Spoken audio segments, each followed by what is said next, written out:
প্রিয় ভিউয়ার্স, আসসালামু আলাইকুম। আপনারা সবাই কেমন আছেন?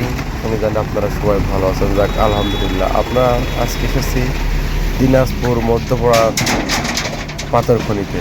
এই পাথরটি হচ্ছে আমাদের বাংলাদেশের নিজস্ব পাথর খনির পাথর। এই যে আমরা যে জায়গায় অবস্থান করছি, দিনাজপুর মধ্যপাড়া মাইনিং কোম্পানির ভিতরে যেখানে দাঁড়িয়ে আছে, আমরা যেখান থেকে লোড করছি এর নিচ থেকেই পাথরগুলি ওঠানো হয়। ওঠানোর পরে এখান থেকে দেশের বিভিন্ন স্থানে এগুলো পৌঁছায়। তাই আমরা আজকে লোড করছি দিনাজপুর মধ্যপাড়া পাথর খনিতে। এখান থেকে আমরা মাল ডেলিভারি করব বগুড়া সেনকা শহরপুর।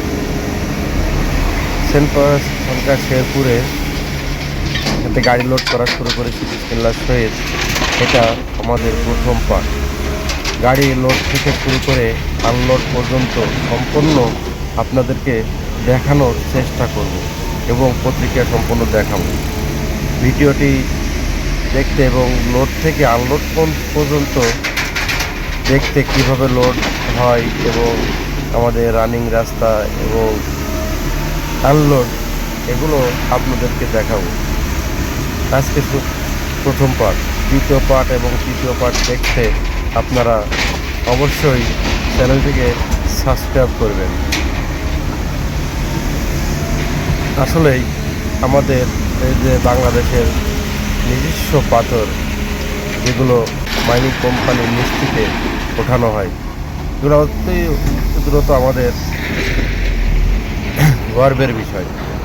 এই দেখতে পাচ্ছেন, এটা আমাদের বাংলাদেশের পাথর খনি এবং যে বড় পাথরটি এর পিছনে একটু 2 কিলোমিটার দূরে এর পাশেই কিন্তু রয়েছে আমাদের কয়লা খনি। কয়লা এবং পাথর খনি দুইটাই পাশাপাশি। কোন জায়গায় যে ভাই, কোন জায়গায় যে করবো?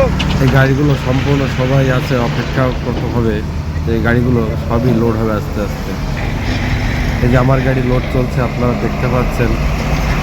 আজকে লোড হচ্ছে স্টোভিটার দিয়ে লোড করলে কি হয়, মালটা কতটুকু নেবো না নেবো এটা সম্পূর্ণ দেখা যায়। পরে পার্ট দেখতে অবশ্যই চোখ রাখুন এবং আমাদের চ্যানেলটিকে সাবস্ক্রাইব করুন।